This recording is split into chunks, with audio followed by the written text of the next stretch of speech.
Saudações, galera. Voltando para nosso conteúdo, né? Depois dessas provas, a gente vai agora entrar em História do Brasil. A gente encerrou aí a República Velha e vamos iniciar a Era Vargas.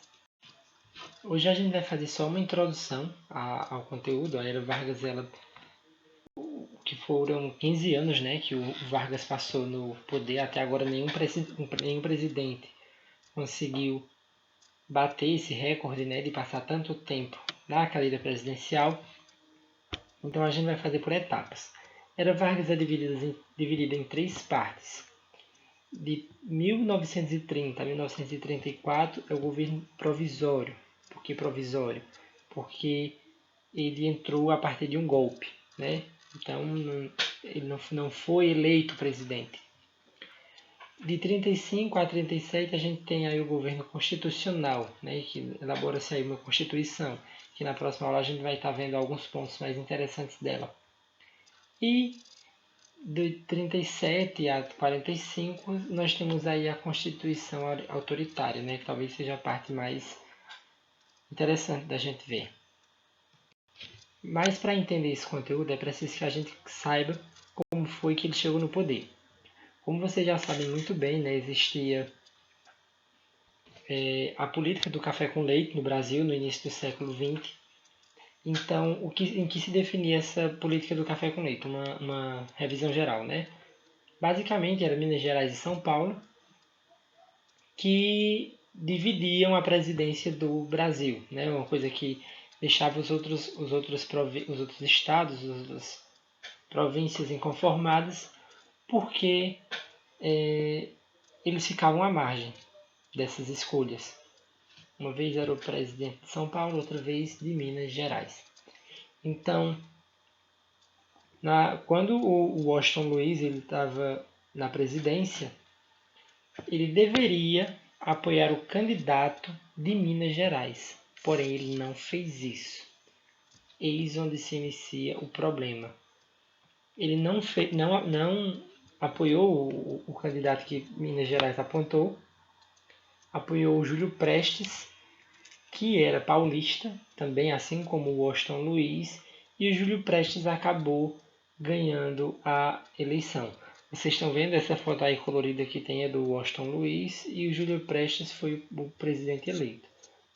Porém, com uma união aí de outros estados, como Minas Gerais, Paraíba e Rio Grande do Sul, e de militares, é claro, né, eles fazem uma revolta aí à mão armada e destituem o Washington Luiz do cargo. Ele era o presidente ainda, o Júlio Prestes, ele já tinha sido eleito, mas ele ainda não tinha se empossado do cargo. É como a gente vive hoje, né? O prefeito é eleito em outubro e em janeiro ele vai ser empossado do cargo.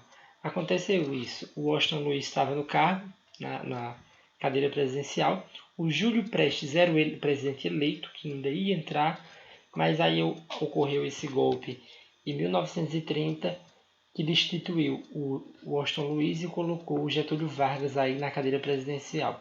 O Getúlio Vargas e o João Pessoa. O João Pessoa era da Paraíba. Então, o Getúlio Vargas ele iniciou o governo dele com muitos problemas para se equilibrar. Porque quando você entra na administração de um governo, é preciso que você tenha consciência de que tem poderes dentro desse governo, grupos dentro desse governo que querem coisas diferentes, mas você precisa governar para esses dois. Foi exatamente esse problema de equilíbrio que o Getúlio Vargas teve quando ele assumiu a cadeira presidencial, né? Eles tinham uma classe média burguesa que eram aí composta por fazendeiros principalmente, né?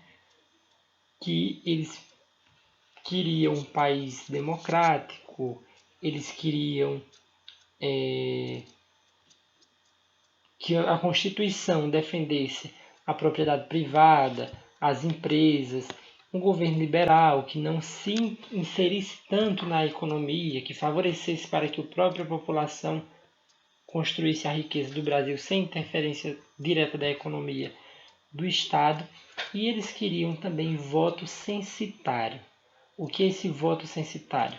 Mesmo eles querendo um país democrático, a ideia de democracia que eles tinham era essa, de que só pode votar em cargos políticos aquelas pessoas que possuem bens, que possuem dinheiro.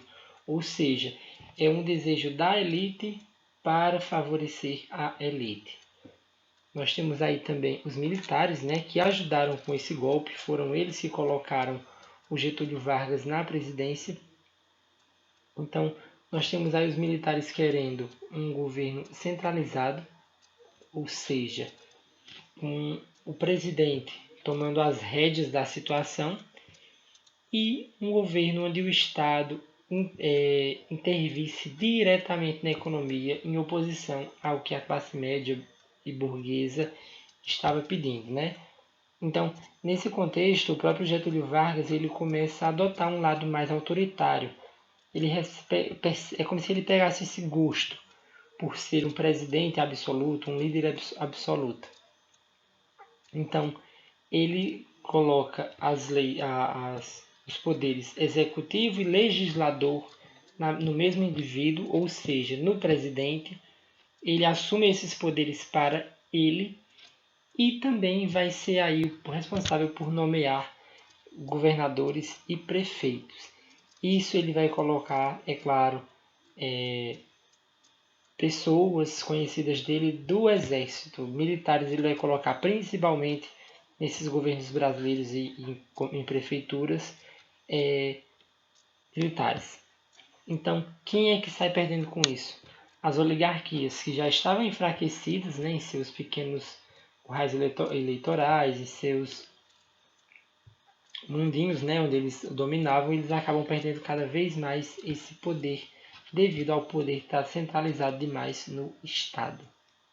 Então, por hoje é isso. Na próxima aula a gente volta com o Getúlio Vargas, a gente vai ver a segunda fase dele e a Constituição. Eu sei que a aula de hoje foi curta, mas é para que o assunto fique bem